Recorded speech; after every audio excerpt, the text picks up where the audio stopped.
previous video we looked at the identifying cations. We started off with the ones that are coloured, so copper 2, iron 2 and iron 3, and how we confirm their presence.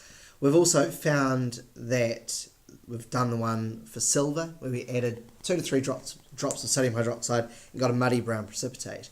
Well, following the same flowchart as we used for silver, which is page 47 of beginning chemistry, we're going to do the same sort of thing with this colourless solution here. We're going to add a few drops of sodium hydroxide and we get this cloudiness. Okay, so I'm going to record my observation. I don't know which one it is yet, but I'm just going to record my observation. So it's given us a milky precipitate or cloudy precipitate. Precipitate is a solid formed when I mix two solutions. Now when I know which ion it is, I'll be able to write an equation for this.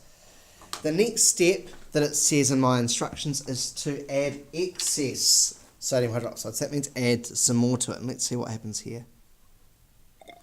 And I've noticed that it hasn't just diluted that cloudiness, it's completely redissolved it, it's gone. So when I added excess NaOH, it redissolves.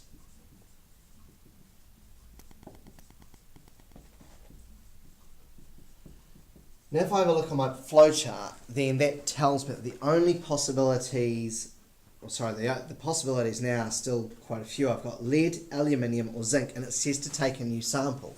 So that's what I'm going to do, grab a new sample of this.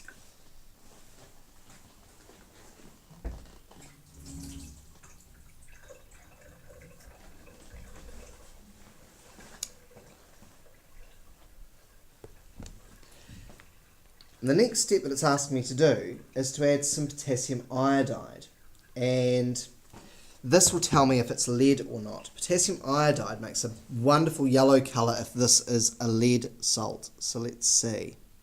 No, absolutely nothing happening here. So I know that nothing's happened there. So I know that I don't have to write a reaction for this one.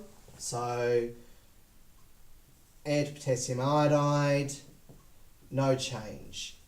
Now what I'm going to say there is I know it's not Pb2+. I've excluded that one now. I don't need to write a chemical equation because no reaction occurred. If I don't see a change, then that's fine. The next step that it tells me is to get a new sample again.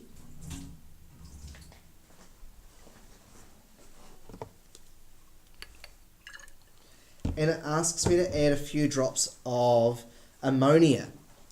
So sometimes this will be called ammonium hydroxide. I think that's a bit of a poor way to state that, but ammonium or hydroxide or ammonia needs to be added.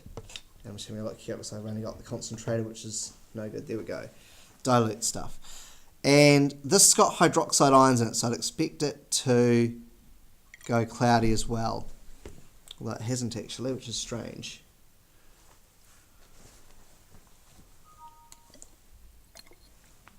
That's very weird.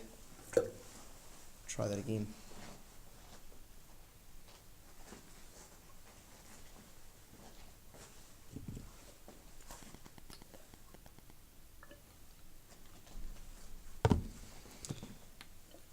There we go. Got it working this time. So what's happened is it's gone cloudy, and so I added excess. I'll add some more just to make sure, but it's gone cloudy and it stayed cloudy. So that says to me that it's not making a complex ion with the ammonia. All right, it's staying there. You can see it's a cloudiness in there. So I added ammonia.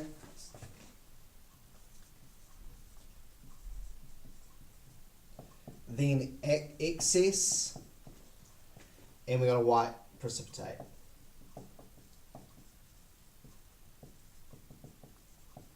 So this has had quite a few steps. I've had a new sample here.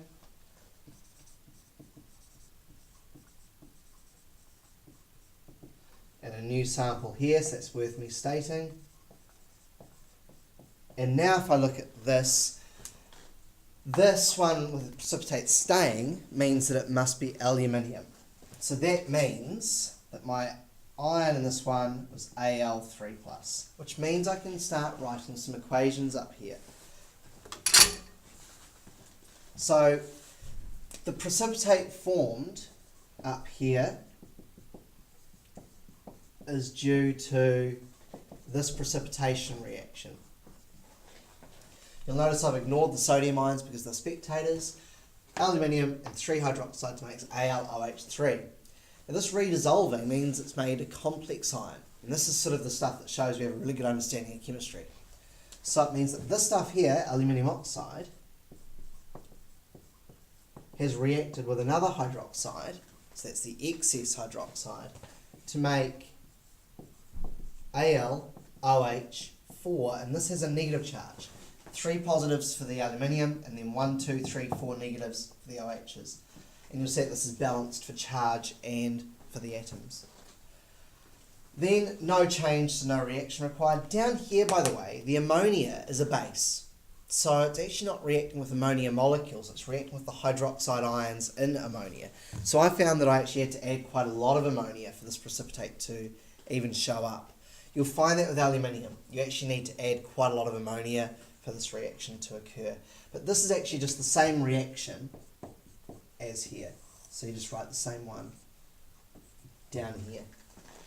Alright, and so that means we've now identified aluminium in one of our sets of experiments.